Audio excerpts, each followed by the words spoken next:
Oh, because of your Oh. substituting year. that's true. See, you got to look at it that way. That was the difference. I I want to go 2 more years. I went 35 and a half. I went 35 and a half, which got counted as 36, but I never did a year of subbing. And you did a year and a half of subbing, maybe I longer. did. Well, yeah, you're right, but still. But still. I still just want to go that long, and it'll be good money for us. We'll fight about it later. Oof. I love my students. Even the difficult ones, just sometimes they... It's administration. I want to sit in another class. They did nothing to help me. See, my thing is, Yeah, the sun came back out, which is nice. But yeah, who put this on their bingo card? We've been cold and rainy and cloudy the entire week. They always gave recess at that last week, and we had to cancel yeah, field let day. the kids outside and burn off that energy Yeah, so outside. I took mine out and let them go on the mulch playground. See, this would have been. See, They I were would have been happy. done with students yesterday. Yeah, you would have been. Yesterday would have been last exam day, so Right. this whole week I wouldn't have had any work Right. other than to grade the exams. Yep. So, yeah, no, it's okay. This is just teacher tired. Our teacher, not married, took in a foster child, 2 weeks old, baby. I looked at her last week. I said, "Oh my God, do you look tired?" I said, "Not only are you a mama tired, but you're also a teacher tired, and that's a double whammy." I know, and I keep trying to explain the advantage of that to her, Mick, and she's not biting.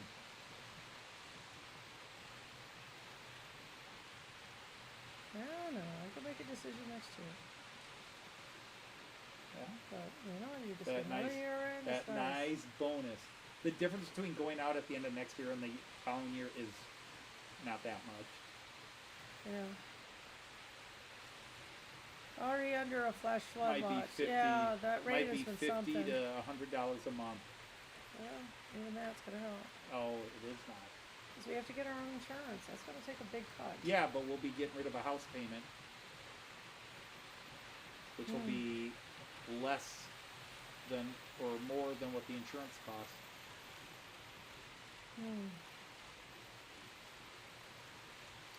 So anyway, I'm okay. I'm just very tired.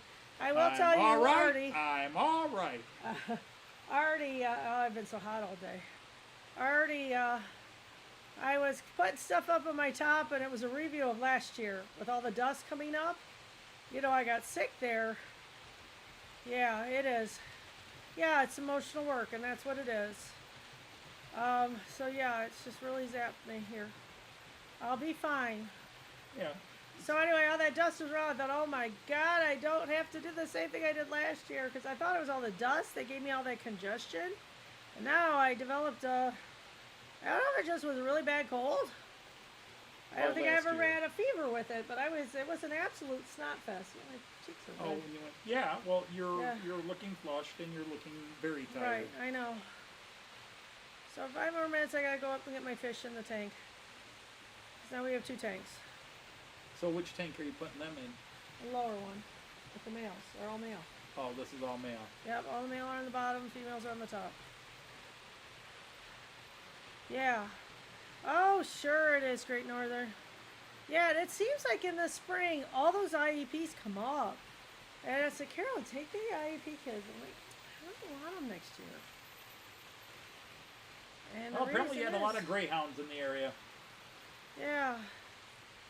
Because we got a lot of teams named Bulldogs, but we also got some unique names. Yeah, right. Wade never did change their names, did they? I don't think so. They're the Wade Indians still. They have not the changed. Wade Indians, yeah. And then you had the Libby Cowboys, but they're gone. Libby doesn't exist as a school anymore. It's shut down. I Right. taught at Libby. Yeah, you did for a couple of years. We were the Bowser Rebels, and they And you decided had to Rebels run. was not a good name, and we became the Bowser Blue Racers, which is a local type of snake. Yeah, I don't even know if we have blue racers anymore, but...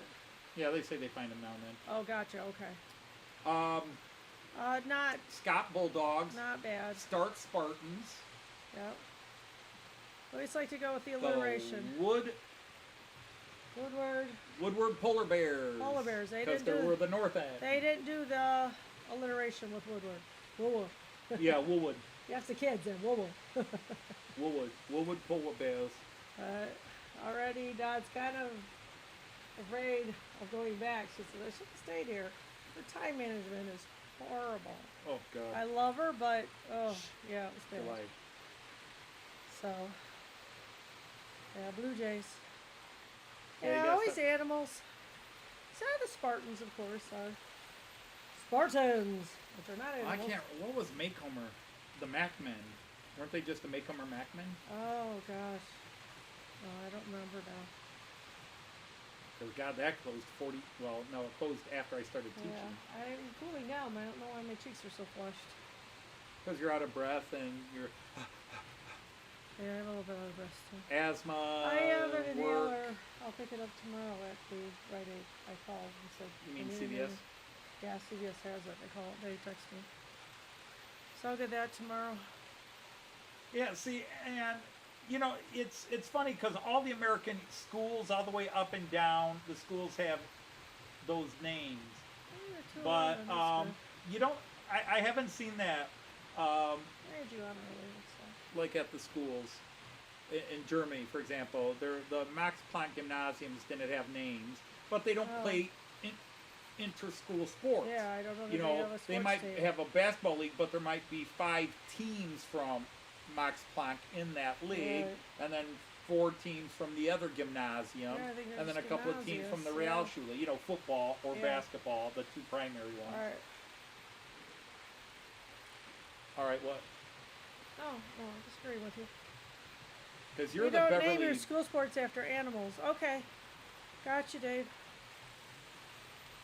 It's maybe just an American thing. I don't know. No, in Liverpool they all have. Well, in UK the professional teams, it's Liverpool, but they are the Liverpool Reds. Right. You've got the Hammers. Okay. You got the Gunners or Arsenal. Yeah. Yeah, that makes sense. But half of them I don't know what. You know, sometimes they have a symbol, but I don't know if that's what they. You know. Yeah. All right. I'm gonna go up and get my fish out. All right. They've been in there 20 minutes. So you'll be back in a couple of I minutes. shall be back in a minute or two, guys. Well, although they are a little bit different. Especially the young ones.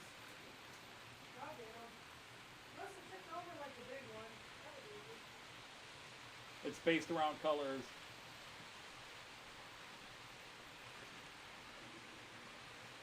The Zizzers. The Zizzers. We're the Zizzers.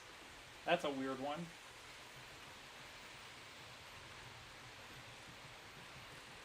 Yeah, well, you get Southwest and South and Southwest, and there's rebels everywhere. But they finally decided, you know, because my school, the last school I was at, I had a few schools. The Leverett Lions, where I coached basketball for 8 years. Then the Libby Cowboys for 4 years. And then I was the Bowser Rebels for close to 20. Well, the last 4 or 5 years they weren't the Rebels anymore. But they were the Rebels with the Confederate flag and a Southern World War or a Southern Civil War soldier, because we were the south end of Toledo. So South Rebels. And years ago, finally, because a lot of us did not like that name. Sorry guys, but we didn't like that name. And we finally got them out. Now see, Australian football, the Magpies, Collingwood was the Magpies.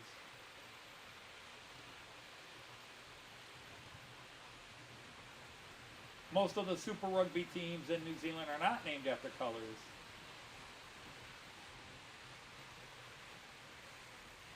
Now see, Toledo, you know, our college team, because we have college sports that play other colleges. So the University of Toledo, all their sports team are the Rockets, whether it's baseball, softball, basketball, rugby, what we call soccer, American football, everything. You know, it's always the Rockets if it's from that school. But the professional baseball team in Toledo We're one level below the major leagues. We are AAA, which is one level below the major league. So that would be like in the UK, you have the, you have the Premier League, and then what's the next league below it? Champions League. It used to be League One, but now it's like, well, no, Champions League is a totally different thing. But whatever the league below, which is considered one level below the most advanced league. The Premier League is the top,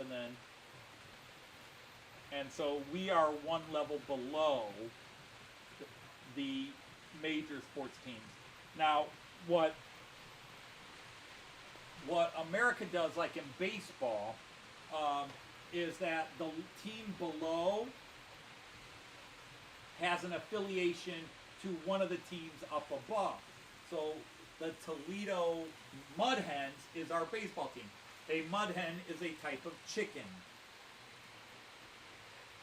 And our team name was made famous from Jamie Farr when he played Klinger and MASH, because he's from Toledo. So, and he would wear Mud Hens jerseys, modeled on how they looked in the 1950s. But the Toledo Mud Hens are a support team for the highest level, the major league level, Detroit Tigers. So the guys at Toledo are hoping that they will prove good enough to either come up and play for the Tigers or get traded to another major league team if they develop. The school you went to was approved. Anna Springs, the Bears. The school you went to was approved. No, I root for the Toledo Mud Hens, but I am a Cleveland sports teams fan. I like the Cleveland teams. The Cleveland Guardians in baseball, who used to be the Cleveland Indians. The Cleveland Browns in professional football. The Cleveland Cavaliers in basketball, who choked in the playoffs. They could have won a championship, but they wound up choking and getting knocked out in the second round or third round of the playoffs. Yeah, I hate CAPTCHA too. Yeah, which is funny because at one time, 120 years ago, they were the Cleveland Spiders. I personally think Cleveland could have kind of found a middle ground. Because I'm one of those people, I support the name change. I support the name. Now, I felt they could have called themselves the Indians, but they needed to get rid of the Chief Wahoo logo, because that was racist, forever. That was a racist symbol. And I thought they could have kept the name the Indians, but the local Native American tribes, and this is my attitude for all the people who go, the Cleveland should have stuck to their guns. I said, are you Native American? No. Then you don't get a say in the matter. Okay? I don't think it's a racist term. It's not whether you think it's racist or not. It's do the people that name applies to think that name is appropriate. So, that may sound political, but it's social. But be that as it may, I support that. But I thought they could have just gone down and called themselves the Cleveland Tribe, because that's what most people call them anyhow. Yeah, I was watching the Tribe last night. Because the Tribe is too generic to apply to any one particular group. You had German tribes, you had Celtic tribes, you had Latin or Etrusco-Italo tribes. You have African tribes. No one group could say, hey, that's us. Now, again, you go to Minnesota where you have the Minnesota Vikings. Do a bunch of Norwegians get upset? No, but they'll point out that Vikings didn't wear horns. So that's why I think in some ways you can stick to specific names. Like, for example, the university, Florida State University, they're the Seminoles. The local Seminole Indians say, using the name Seminole is fine. They have voted to approve it. Florida State offered to change the name, and they went to the local Seminole Indian tribes and said, should we change our name? And they said, no, you can keep it.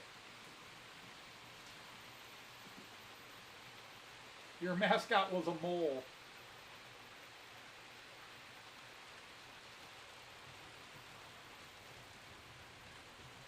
Yeah, well, to be honest, you know, again, Back.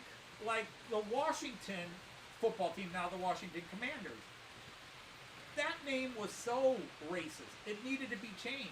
Now, I thought their symbol was a very proud portrait of a Native American done by a Native American. But it was the name that was so bad. It was never a good name, but they were the Redskins for 70 years. Yeah, I don't think the I don't know. Yeah. Yeah. The Canterbury Crusaders rugby team, which is the team you support. Well, like the Kansas City Chiefs, again, I don't see anything derogatory there, but I'm not Native American. Right. But you have chiefs. Hi, Bailey. You have chiefs in all sorts of things, you know.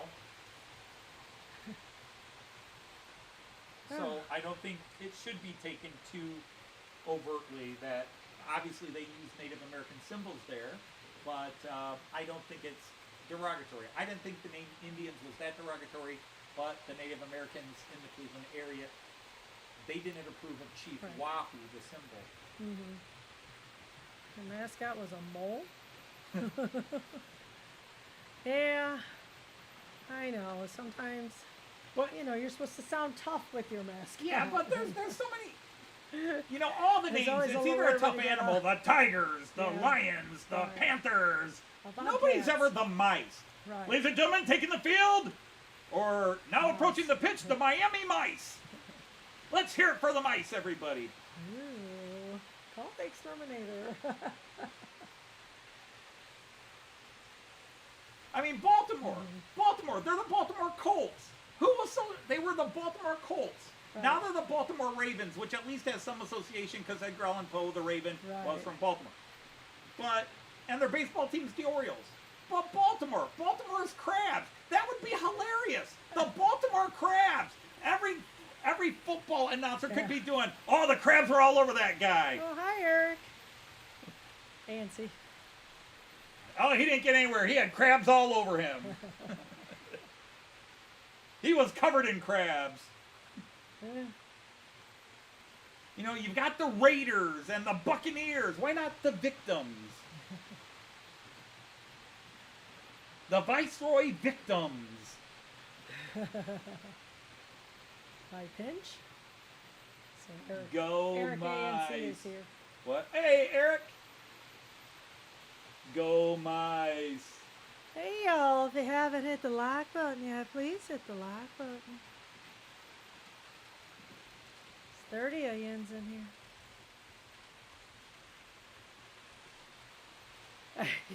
You can't argue the fact that they're winning more. The Browns keep the same the old name and monster just keep price losing. shirt. Oh. Wow. And Bondan Eisenbahn, he's from Milwaukee. They're the Brewers, and Milwaukee's the home of beer. Yeah. So that works. They're the Milwaukee Bucks in basketball, and they're the Green Bay Packers in football. They changed their logo. Sometimes that's all you need is to change your logo. Yeah. Sometimes just change the logo. My goodness, look how green you are. I think the Indians, if they'd been more adamant about just because they did get rid of their logo. They did get rid of their logo, but a lot of Cleveland fans catering to the Washington Pinky and Brains. the Washington Pinky and Brains. The Pinky and the Brain. brain. North, what are we gonna do tonight, Pinky? Same thing we do every night. Oh, Brain, I'm sorry. North, what are we gonna do in today's game, Brain? Same thing we do in every game. Get our asses kicked, Pinky.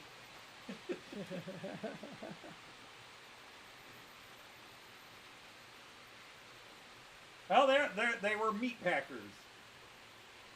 You have the Chicago Bulls, which is a double term because the meat industry is big in Chicago, still yeah, is. right. All that cattle comes up and goes to the butcher yards in that area.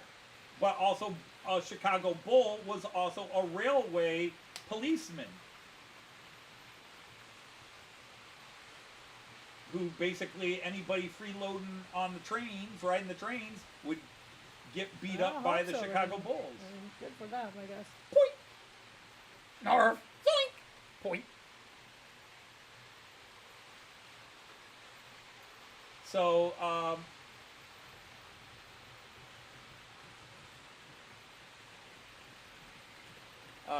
yeah, it just,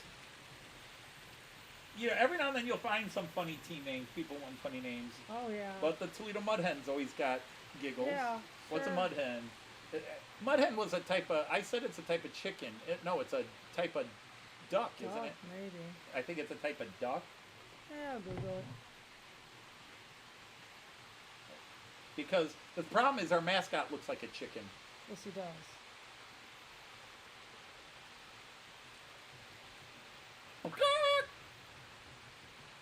It's an American coot. Commonly mistaken for ducks. They're distantly related to ducks belonging to a separate order. All right, so they're waterfowl. Yep. Have we seen any of those? I can see why people think they look like ducks. Have we seen any of them? I don't look for them. It's a marsh bird. Short wings, long legs, inhabit swamps and marshes. Well, I assume Joe Flacco will be the starting quarterback going into the season. And, there's a lot of people, Deion Sanders' kid, Shadur Sanders, whatever his name is. There's a lot of people saying he's not going to make it. Other people think he's the surprise and was the best quarterback in the draft. I don't know. I watched him play because we see some Colorado games. Yeah. I saw him play in games where he played great. I saw him play in games where he played poorly. And that's one of the things you have to look at. For example, when a team in college plays, when you're playing a nobody, you can pile up the stats and look great. I want to know how you played against the toughest opponents. And that'll give you an idea. Do we have Cousins? Kirk Cousins? Is that us or somebody else? We have Cousins. The Browns didn't sign Cousins. Not that I heard. Anthony's going to Google. Remember the old days where you had to argue about it, you never really knew, and nowadays Kirk you can Cousins is just Google such it. a arrogant. If he wins, I don't care.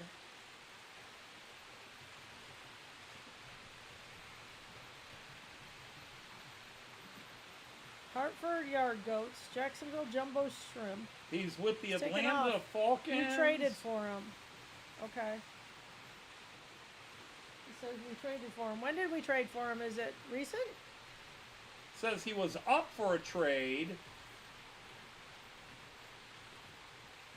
Google isn't saying he's been traded. He searches Leah Brown. Yeah. It does not say he's a Brown yet. I can't see why they would have traded for him.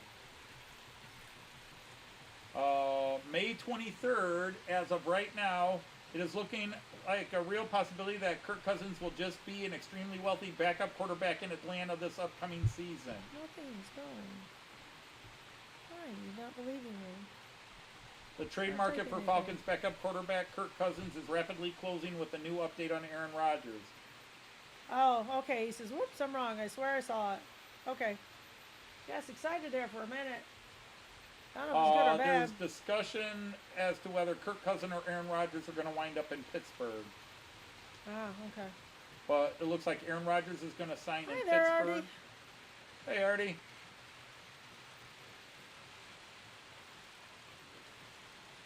Leafs got beat. Because, they've got that Michael Penix who started at Indiana and then went out west. But, yeah, I mean, it's... The problem is, I don't know why the Browns drafted Sanders. So whether it's a happy he fell in their lap, because the Browns head coach, who is also their offensive coordinator and the quarterback coach, is a moron. Kevin Stefanski is the most overrated feel about coach that, Anthony? in the NFL. He is the most overrated coach. He sucks. But he's taken the Browns to the playoffs twice. He took them to the playoffs twice because he got his first year as coach. He had Baker Mayfield, and he had a good offensive line, and Baker Mayfield kept switching plays, which is why Baker Mayfield was chased out of Cleveland by Stefanski, and they signed Deshaun Watson, who's been a bust ever since. Absolute bust. The second year Stefanski was coach, The Keep up, offensive maybe line it'll be was this year the he offensive line shows was what he garbage. is. The offensive line was garbage. He got injured and played the entire season with broken ribs and torn muscles. And then Stefanski blamed everything on Mayfield's play, and Mayfield got booed out of Cleveland, and all he did was go to Tampa Bay and keeps going to the playoffs with Tampa Bay. But yes, I hate when Stefanski was hired, I said bad choice. It's true, he did. I'll back him on that. Stefanski is a joke, and anybody who's a Minnesota Vikings fan will tell you that Kevin Stefanski's offensive play calling in Minnesota, even though they had the big stats, was heavily overrated. I don't know any Frank Minnesota Norton Vikings. just said he was a good coordinator for the Vikes. He was so overrated as a coordinator. Yes, they had great stats, but they went to the playoffs and folded. And that's why, who was their head coach at the time? He was. The head coach was calling the plays. Stefanski set up the offense, but the head coach called the plays. Oh, he'd like to say hi now. Okay, Ryan. all right, if you are one of the new people there, you need to close your ears now. Plug your ears. Here we go. Kyan! Opa loves you! We'll see you tomorrow, Kyan! That's right, our Opa babies is are watching doing- you tomorrow. Kyan! Oma wants to clean. How many times were the Browns in the playoffs before Stefanski? Twice. How far back do you Twice wanna since go? they came back to the NFL, twice. Yeah, it hasn't been good, that's for sure. I think we could get Anthony up to 40 likes if we tried. Well, I guess you have to do your thing. I did. But And it Stefanski did has work. been an awful head coach. He's a robot. And I'm a bit of a Vikings fan. I go back to Fran Tarkington, Jim Gilliam, Mick Tinglehoff. I go way back on the Vikings. Chuck Foreman, Sammy White, Ron Yerius tackle, Chuck Foreman running back, Ed Yeah. Wright, all those guys. I go way Sweet. back. I was a huge Oh, gotcha, Artie. It's early where you are. I was a huge Vikings I'm ready to fan. take a nap. Good one. And so Stefanski I only had need some about good 15 offenses, minutes, but but the that's okay. fact is he was heavily overrated. Oh yeah, the fearsome foursome, the purple people eaters. Sutherland, Hi, James. Page, Eller, and never Marshall, liked to a and live then feed. who replaced Jim Marshall? Jim Marshall from Ohio You're just State. not in it for long. Oh, that's linked up there. Hi James. No such thing as late. People arrive when they can arrive. That's right. We don't take attendance. Oh, really? Well, of course, he's in New New Zealand. Zealand is ahead of? But yeah, Artie and I are going to. Oh, could be in the same Artie time and zone. us are briefly going to be in the same town in Germany. That's right. Now, the hotel he's staying at is in the building where the long distance train is. Oh. You go through the airport, and then you go down and around, and you get to the train station. Right. And the hotel is in the building where the long distance train station is. Oh, The I see. regional is just outside on the other side of the building. Gotcha. Okay. And then the long distance trains, Fahrenfurter, Oh, makes sense. Fehrenbahnhof, they're in that building, and the hotel is on one side.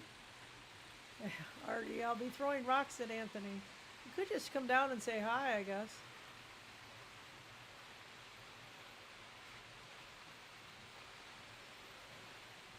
I used to collect the Topps football cards and then Fleer. I had football and baseball cards up the kazoo.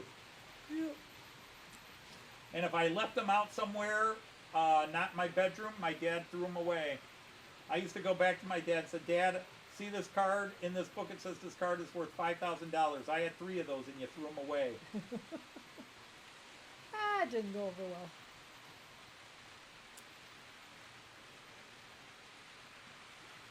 Well, Andy, I think most people who watch me need to be on meds.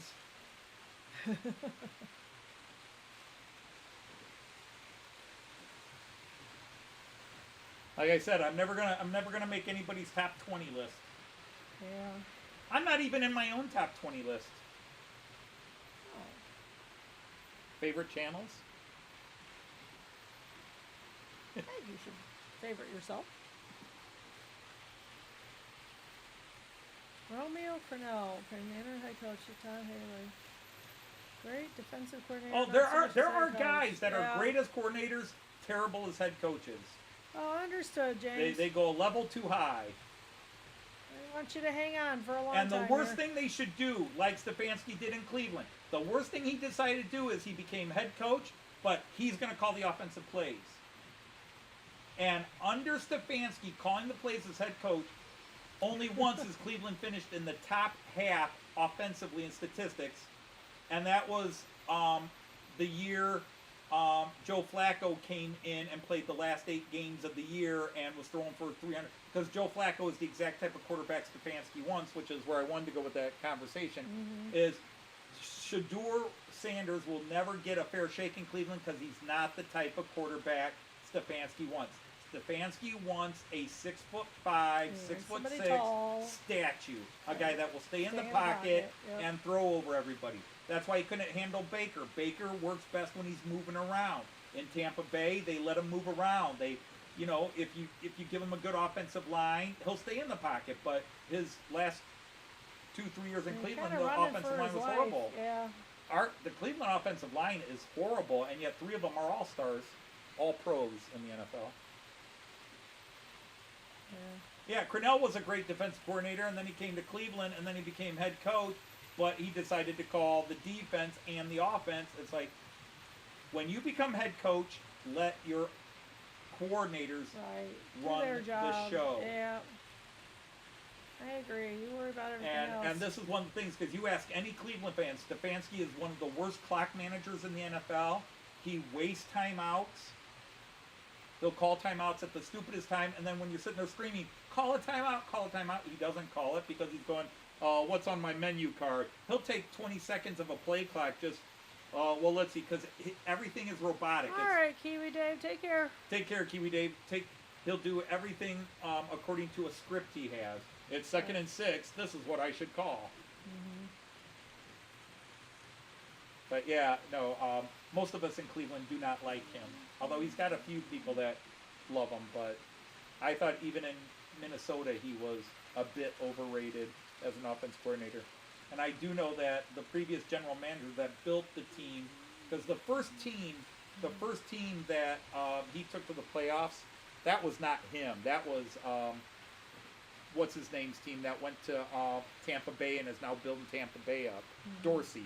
That was Dorsey's team, and Stefanski just came in and, well, this is what I've got, and this is what we'll do, and they went to the playoffs. And then the next year, when he tried to force everybody on the offense to change to his system, it hit the fan. You were sick of Zimmer. Well, that's the problem when you have the Zimmer. Everybody was tired of Zimmer. But seriously, most Minnesotans I know were glad to see Stefanski leave. And Stefanski was up for the job when Kitchens got it, and Dorsey said, no way in heck am I bringing in Stefanski. He is not a quality head coach candidate. Yeah. You know, it's slowly going to warm up here. Eventually, but we don't care. We'll be gone. Yeah, it won't get back to 80, I don't think, before we leave.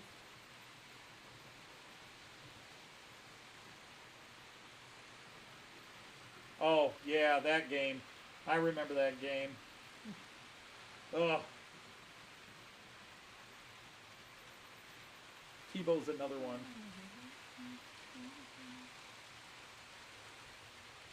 But, you know, in Minnesota, Stefanski had all the pieces. He had great wide receivers. He had the big, tall quarterback, pocket quarterback with the big arm. And he had a very talented offensive line. So he had, and to me, that's never a great coach when the only way your system works is if you have a top guy at every position. The great coaches are like Joe Walsh. He goes into San Francisco. Yeah, he's got Joe Montana there. But Joe Montana is an unproven quantity at that time and actually had struggled. And Joe Oh, Walsh it's raining came in for and everybody? he looked at the plays that the previous coaches had called with Joe Montana and the previous quarterbacks, and he said, okay, 40% of the time when you run this play, you throw an interception. That play's out of the playbook. 22% of the time when you run this play, we lose yards. That play is out of the playbook. So he scripted what plays the offense he had could do. So he took a bunch of guys that had been unproven and mediocre, and he turned them into Super Bowl winners because he built his system around his players. American football, no less. Yeah, we're talking football. Sorry, it's getting close to that season. I'm in withdrawals. Yeah, well, it's that time too. It is that time. Oh my goodness, everybody ran really well today. Oh, that's By a the way, good did you thing. catch the theme? This is a difficult theme. The metronome, we've got a transport.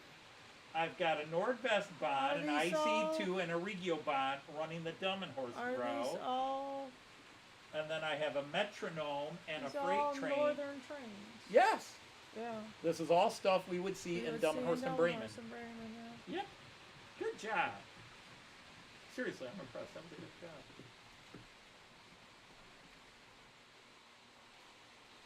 La la la la la la la la.